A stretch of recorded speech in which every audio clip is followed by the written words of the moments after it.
अस्सलाम वालेकुम अज़ीज़ तलबा व तालिबात। गुज़िश्ता लेक्चर में हमने शाज़ तमकनत की पहली गज़ल का मुताला किया था। आज निसाब में शामिल उनकी दूसरी जो गज़ल है उसका हम इस लेक्चर में मुताला करेंगे। जैसा कि देखा गया है कि शाज़ रोमानियत के शायर हैं। उन्होंने गज़लों में रोमानियत को बहुत ज़्यादा उजागर करने की कोशिश की है।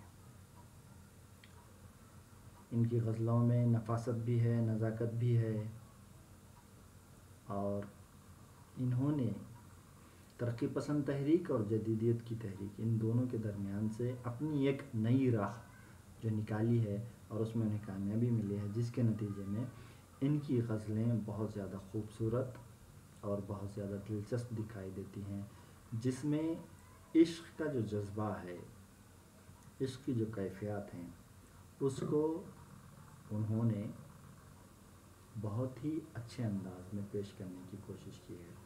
इनका जो अंदाज़ है दिल को छू लेने वाला अंदाज़ है। इनके जो अशार हैं क़ाराइन और सामाइन के दिलों पर असर करते हैं। इस किस्म की गज़लें इन्होंने लिखी हैं। तो चलिए देखते हैं तलबा व तालिबात कि गज़ल क्या है और फिर उसके बाद उसको हम समझने की कोशिश करेंगे, उसकी मुख्तसरन तशरीह करने की कोशिश करेंगे। गज़ल कुछ इस तरह से है। मेरी वहशत का तेरे शहर में चर्चा होगा, मेरी वहशत का तेरे शहर में चर्चा होगा, अब मुझे देख के शायद तुझे धोखा होगा।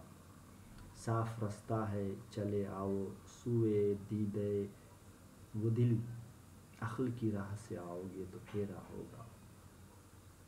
वजह बेरंगी हर शाम वो सहर क्या होगी, मैंने शायद तुझे हर रंग में देखा होगा। अब कहीं तू ही डुबोवे हमें ए मौज शराब, वरना फिर शिकवे पाया भी दरिया होगा। कोई तदबीर बता ए दिल आज़ार पसंद, कोई तदबीर बता ए दिल आज़ार पसंद, इसको जी जान से भुलाने में तो अरसा होगा।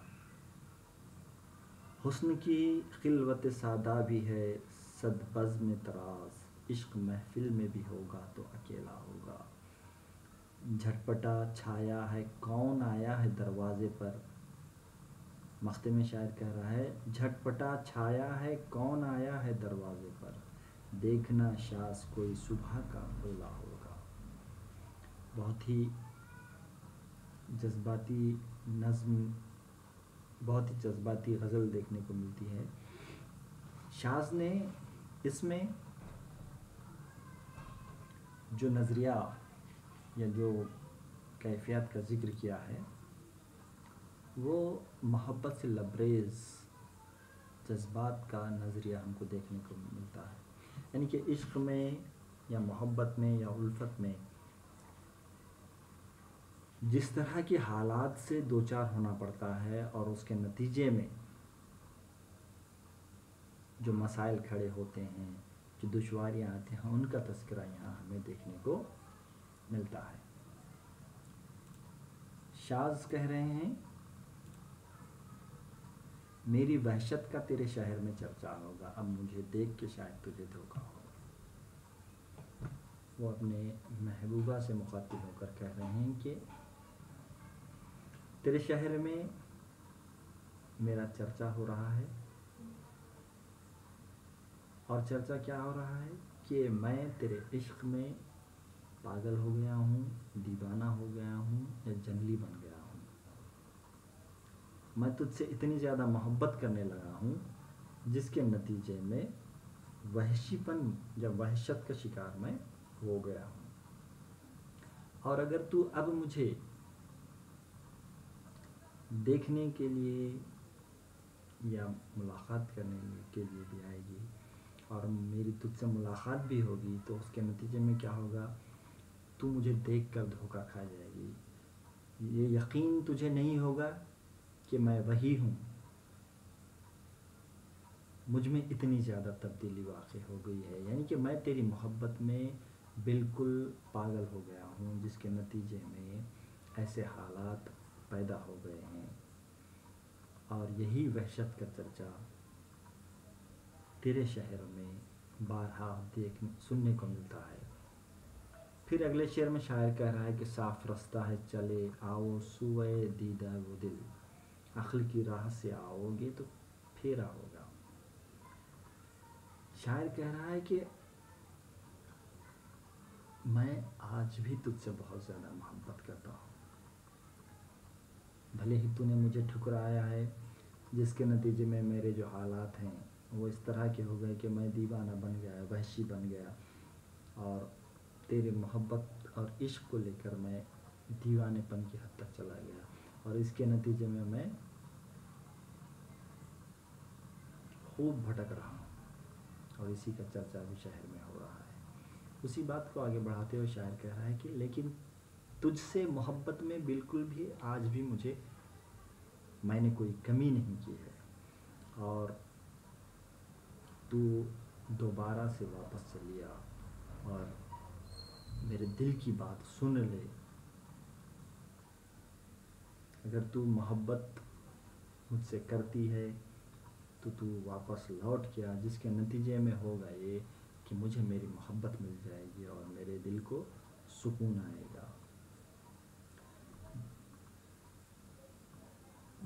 تو اگر عقل کی راہ سے آنے کی کوشش کرے گی، یعنی کہ تو اس بارے میں سوچے گی، یعنی کہ میرے پاس آنے کے بارے میں سوچے گی، تو تجھے بہت زیادہ پھیرے سے آنا پڑے گا، یعنی کہ اس کے لیے عقل یہ بات تسلیم نہیں کرے گی، اور تو جب کبھی بھی میری طرف بہت سوچ سمجھ کر آنے کے لیے قدم اٹھائے گی تو عقل آنے کے لیے تیار نہیں ہوگی یا تجھے آنے نہیں دے گی، جبکہ تو دل سے اگر سوچے گی تو دل کا راستہ بالکل صاف ہے، اور تو اس دل کے راستے سے سیدھے میرے پاس چلیا، جس سے میرے دل کو قرار آ جائے گا۔ پھر اگلے شعر میں شاعر کہہ رہا ہے کہ وجائے بے رنگی ہر شام و سحر کیا ہوگی، میں نے شاید تجھے ہر رنگ میں دیکھا ہے۔ اب یہ جو صبح اور شام ہو رہے ہیں یہ مجھے بے رنگ دکھائی دے رہے ہیں، یعنی کہ میری زندگی کی ہر شام اور ہر صبح بے رنگ ہو گئی ہے۔ کیا تم جاننا چاہے گی کہ اس بے رنگی کی وجہ کیا ہے؟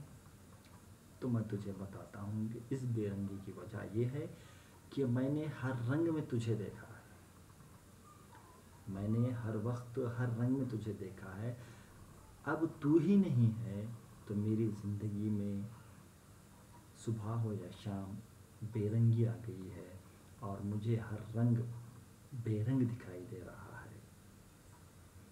پھر شاعر کہتا ہے کہ اب کہیں تو ہی ڈبوئے ہمیں اے موج سرا، ورنہ پھر شکوے پائے بھی دریا ہوگا۔ پھر شاعر گلا کرتے ہوئے کہہ رہا ہے کہ اے موج سرا، تو مجھے ڈبو دے۔ ڈبو دے یعنی کہ شاعر کا کہنا ہے کہ شاعر چاہتا ہے کہ وہ اپنے آپ کو ختم کر دے، اور جس طرح سے سراب یعنی کہ ریگستان میں دور پانی کا جو نظر آنا ہے، اس سے یہاں شاعر اپنے بات کو سمجھانے کے لیے کوشش کر رہا ہے کہ موج سراب، تو وہ جو سراب دکھائی دیتا ہے، پھر جب ہم اس مقام تک پہنچتے ہیں تو اس بات کا احساس ہوتا ہے کہ وہاں تو پانی موجود ہے ہی نہیں۔ تو شاعر کہہ رہا ہے کہ اب کہیں تو ہی ڈبوئے ہمیں اے موج سراب، تو کیا کر دے، مجھے ڈبو دے، موج سراب تو مجھے ڈبو دے، تاکہ کیا ہو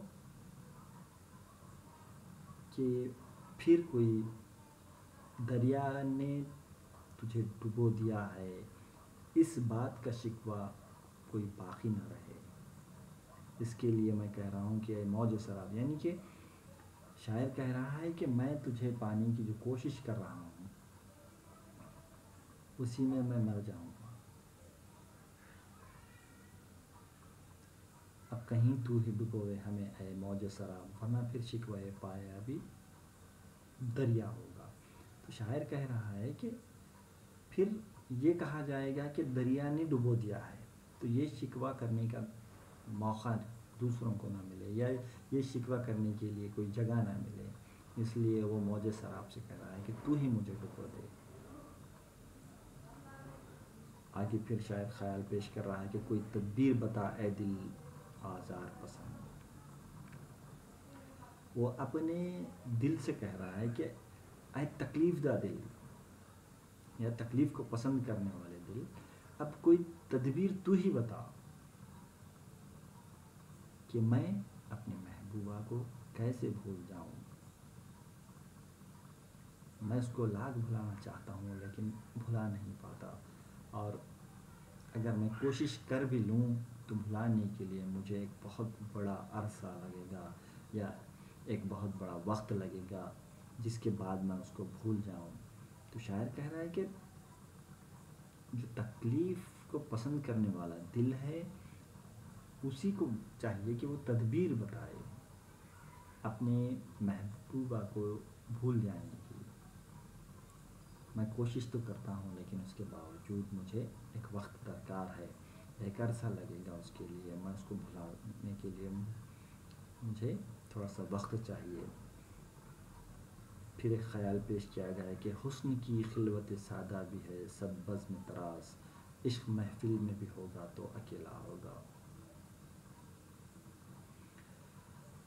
देखा यह गया है कि महफिलों में हमेशा से दिलचस्पी का जो मौजू है वो हुस्न रहता है। सब उसके इर्द गिर्द घूमते हैं फिरते हैं या तवज्जो का मरकज़ उस हुस्न को ही बनाते हैं। अगर हुस्न सादा भी रहेगा, अगर वो सादगी के साथ भी बज़्म में आएगा या महफिल में आएगा, उसके बावजूद भी उसको बज़्म में बहुत ज़्यादा तवज्जो मिलेगी। जबकि इश्क महफिल में भी अपने आप को अकेला समझता है या अकेला पाता है। जो इश्क करने वाले लोग होते हैं उन्हें तन्हाई बहुत ज़्यादा पसंद होती है। अगर वो मिलना भी चाहते हैं तो अपनी महबूबा से मिलना पसंद करते हैं। वो चाहते हैं कि सिर्फ़ और सिर्फ मोहब्बत करने वाले लोग ही वहाँ पर हों। तो इस ख़याल से शायर ने ये बात ज़ाहिर करने की कोशिश की है कि जो मोहब्बत करने वाले लोग होते हैं अगर महफिल में भी रहेंगे तो उन्हें सिर्फ़ एक ही बात समझ में आती है कि महफिल में भी वो अकेले हैं या तन्हा हैं या इक्का हैं। उसकी वजह यही है कि वो अपने इश्क और अपने मोहब्बत को पाना चाहते हैं, और जब मोहब्बत वो नहीं पाते हैं तो महफिल में भी अपने आप को तन्हा और इक्का समझने लग जाते हैं। मख्ते में शायर कह रहा है कि झटपटा छाया है कौन आया है दरवाज़े पर, देखना शास कोई सुबह का भूला होगा। शायर कह रहा है कि झटपटा छाया हुआ है दरवाजे पर, यानी कि दरवाजे पर कोई ऐसी कैफियत बनी हुई है कि झटपटा छाया हुआ है, कोई दरवाजे पर दस्तक दे रहा है। तो कौन आया हुआ है दरवाजे पर या कौन दस्तक दे रहा है जिसकी वजह से दरवाजे पर झटपटा छाया हुआ है। शायर कह रहा है खुद ही से कि देखना शास कोई सुबह का भूला है, यानी कि सुबह कोई गलती करके अगर वापस घर को लौट आता है तो उसकी गलती को माफ़ कर दिया जाता है। तो शायर ने मख्ते में यही बात पेश करने की कोशिश की है कि हुस्न इश्क के पास अगर लौट आता है तो उसे क्या कहेंगे हम, सुबह का भोला घर लौट कर आया है। यानी कि हुस्न जो दूर हो गया था, जो नाराज़ हो गया था, जिसमें हुस्न और इश्क करने वाले महबूबा दोनों में एक फ़ासला आ गया था, तो अब हम देखते हैं कि ये दूरी मिट जाएगी, तो उसे कहेंगे हम सुबह का भोला घर को लौट आया है। यानी कि किसी गलती की वजह से वो दूर हो गया था, अब वो गलती छोड़कर वापस दोबारा लौट आया है। हुस्न इश्क के पास अगर लौट आया है तो ऐसी उम्मीद है कि अब दोबारा से ज़िंदगी में वो इश्क की रोशनी یا عشق کی جو شمع ہے وہ جلے گی اور پوری زندگی روشن و منور ہو جائے گی۔ اس طرح سے شاستم کنت نے پہلے شعر سے لے کر آخری شعر تک عشق کی مختلف کیفیات کا یہاں پہ خوبصورت ڈھنگ سے ذکر کیا ہے۔ انہوں نے کہا ہے کہ میں تجھ سے جو محبت کرتا ہوں اس کے جو چرچے ہیں، میں تیری محبت میں جو اپنے آپ کو درد دے رہا ہوں یا پھر بھٹک رہا ہوں یا تیری تلاش میں، تیری محبت میں تیرا جو انتظار کر رہا ہوں، اس سے کیفیت ایسی ہو گئی ہے کہ میں وحشی بن گیا ہوں، اور میری یہ وحشت کا چرچا پورے تیرے شہر میں ہو رہا ہے۔ اب اگر تو مجھے دیکھ بھی لے گی تو تو مجھے پہچان نہیں سکے گی اور تو دھوکہ کھا جائے گی، اور اگر تو واپس لوٹ کر آنا چاہتی ہے تو دل کے راستے سے سیدھے سیدھے چلے آ، کیونکہ دل کا راستہ بہت صاف راستہ ہوتا ہے۔ تو اگر عقل کی راہ سے آنے کی کوشش کرے گی تو ہوگا یہ کہ عقل تجھے آنے نہیں دے گی، اور ایک بہت بڑا پھیرا یہاں پہ دیکھنے کو ملے گا۔ تیری محبت سے یا تیرے عشق سے، تیری الفت سے میری زندگی کا ہر شام اور صبح، میری زندگی کی ہر شام اور صبح رنگین ہو گئی تھی۔ اب چونکہ تو مجھ سے بچھڑ گئی ہے، تو مجھ سے دور ہو گئی ہے، جس کے نتیجے میں میری صبح اور شام یہ دونوں بے رنگ دکھائی دے رہے ہیں، اور یہ بے رنگی کی وجہ کوئی اور نہیں، صرف اور صرف تو ہے۔ اور پھر شاعر کہہ رہا ہے کہ تو مجھے اے موج سراب ڈبو دے، پھر کسی کو یہ شکوہ کرنے کا موقع نہیں ملے گا کہ دریا نے تجھے ڈبویا ہے۔ اور پھر دل جو بہت زیادہ تکلیفوں کو پسند کرتا ہے، ایسے دل سے شاعر کہہ رہا ہے کہ تو ہی کچھ تدبیر بتا، میں لاکھ بھلانے کی کوشش کرتا ہوں لیکن اسے بھلا نہیں پاتا ہوں، اور مجھے اسے بھلانے کے لیے ایک عرصہ درکار ہے۔ پھر آگے ایک خیال پیش کیا گیا ہے کہ محفل میں جب حسن آتا ہے تو وہ خود بخود توجہ کا مرکز بن جاتا ہے، اور لوگ اس کے ارد گرد جمع ہو جاتے ہیں اور اس کو واہوائی یا اس کے ساتھ باتیں کرنے لگ جاتے ہیں۔ اگر حسن سادہ بھی ہے تو یہ کیفیات محفل میں پیدا ہو جاتی ہیں، جبکہ عشق کے معاملہ یہ ہے کہ عشق اگر محفل میں بھی ہوگا تو وہ اپنے آپ کو اکیلا اور تنہا ہی پسند کرے گا۔ وہ سمجھتا ہے کہ اکیلا اور تنہا رہ کر ہی وہ سب کچھ پا لے گا۔ پھر مخدوم شاعر کہتا ہے کہ دروازے پہ ایک دستک آئی ہے اور دروازے پر جھٹپٹا چھایا ہے، تو ہو سکتا ہے صبح کا بولا شام کو لوٹ کر واپس اپنے گھر آیا ہے، یعنی کہ حسن عشق کے پاس لوٹ آیا ہے، اور ایسی امید ہے کہ اب دوبارہ سے زندگی میں عشق کی شمع جلے گی اور زندگی روشن ہو